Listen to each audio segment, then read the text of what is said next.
لوگوں کو زحال مسکین مکن تغافل ترائے نینا بنائے بتیا کتاب ہجرا ندارہ میں جاں للے ہو کاہے لگائے چھتیا.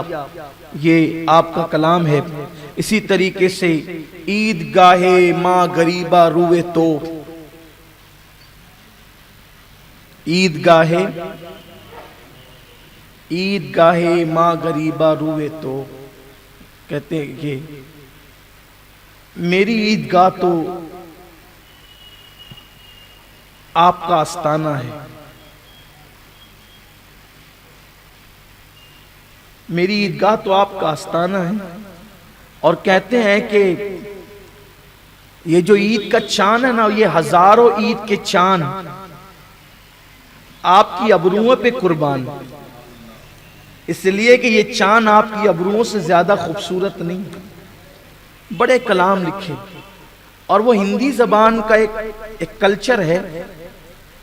یہ میں تھوڑا سے اس کو واضح کر دوں. ابھی انہوں نے قاری صاحب نے پڑھا کہ ہری ہری چڑیاں گری گری بیاں پکڑ ہر نیلی رے مجھ سے نینا ملا کے. اصل میں یہ ہندوستانی کلچر ہے صوفیہ کے یہاں کہ شاعر اپنے آپ کو صیغہ مؤنث سے پیش کرتا ہے. صیغہ مؤنث. اور کچھ لوگوں کو غلط فہمی ہوتی ہے کہ یہ اپنے آپ کو عورت کیوں بنا رہے تھے. یہ عورت نہیں بنا رہے. انسان مرکب ہے دو چیزوں کا، ایک کو جسم کہتے ہیں، ایک کو روح کہتے ہیں. تو جسم مذکر ہے اور روح مؤنث ہے. تو چونکہ پیر سے جو مرید کا تعلق ہوتا ہے وہ جسمانی تعلق نہیں ہوتا، وہ روحانی تعلق ہوتا ہے. تو ہم کیا کہتے ہیں؟ روح آیا روح گیا ایسا نہیں کہتے. کیا بلکہ کیا کہتے ہیں؟ روح آئی روح گئی، روح نکلی، روح نے یہ کیا ہے نا، یعنی روح کو مؤنث کے صیغے سے. تو جب بھی کوئی مرید اپنے آپ کو صیغہ مؤنث سے جب پیش کرتا ہے تو اس سے مراد جسم نہیں ہوتا بلکہ وہ روح بات کر رہی ہوتی ہے.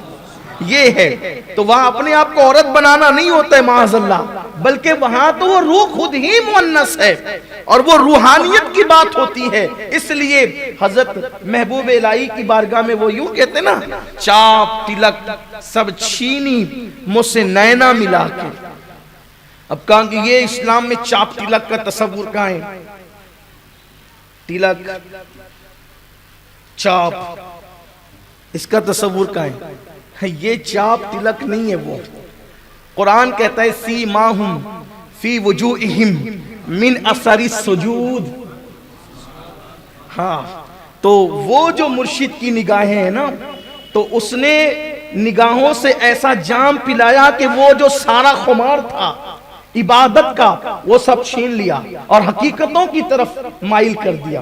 جس کو جتنا عرفان ملا اس نے اتنی تشریح کی. میں سمجھتا ہوں کہ حضور صاحب البرکات مہریروی عشقی پریمی رحمت اللہ تعالی علیہ نے بھی اس کی تشریح بیان فرمائی ہے، اس کی تشریحات کی ہے. آپ ان کی کتاب کی طرف توجہ کر سکتے ہیں.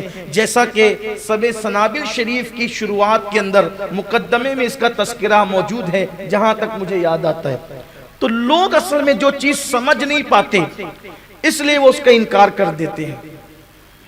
اسی طریقے سے جس دن حضرت محبوب الہی کا وصال ہوا تو اس وقت حضرت امیر خسرو موجود نہیں تھے. تو جب حضرت امیر خسرو واپس آئے تو آپ کے مزار اقدس میں آپ کو دفن کر دیا گیا تھا. تو اس وقت قبر پری بھی بیٹھے رہے. پیر کے وصال سے لے کر آخری ہچکی تک قبر پری صرف روتے رہے. اور پھر یہ کہا گوری سوئے سیج پر مکھ پر ڈالو کیش. گوری سوئے، اب کا یہ کون سی گوری آ گئی؟ پھر وہی بات، یہ روحانیت کی بات ہے. روح کو جو ہے وہ مؤنث کے صیغے کے ساتھ یاد کرتے ہیں. یہ ہندی کلچر ہے، ہندی شاعری ہے. یہاں پر میں بہت اس کی تفصیل نہیں پیش کر سکتا. آپ کو پڑھنا ہے تو آپ ہندوستانی کلچر، ہندوستانی شاعری کا تصور پڑھیں، اور خاص طور پہ صوفیہ شعراء کیا. گوری سوئے سیج پر مکھ پر ڈالو کیش، چل خسرو گھر آپ نے شام بھئی سو دیس.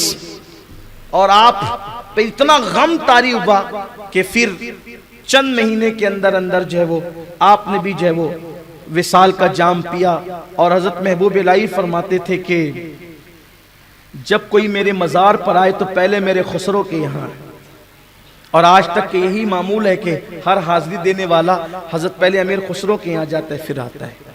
تو بات دور نکل گئی، میں عرض یہ کر رہا تھا کہ محبوب الہی کی شان کیا ہے۔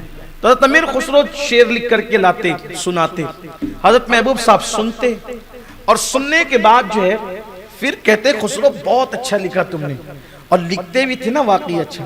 آج تک صوفیاء کی محفل سماع کے اندر خسرو کا کلام جو وہ ایک عجیب جان پیدا کرتے ہے نا، اور بزرگان چشت کے یہاں سماع کی وہ اہمیت ہے، چشت اہل بہشت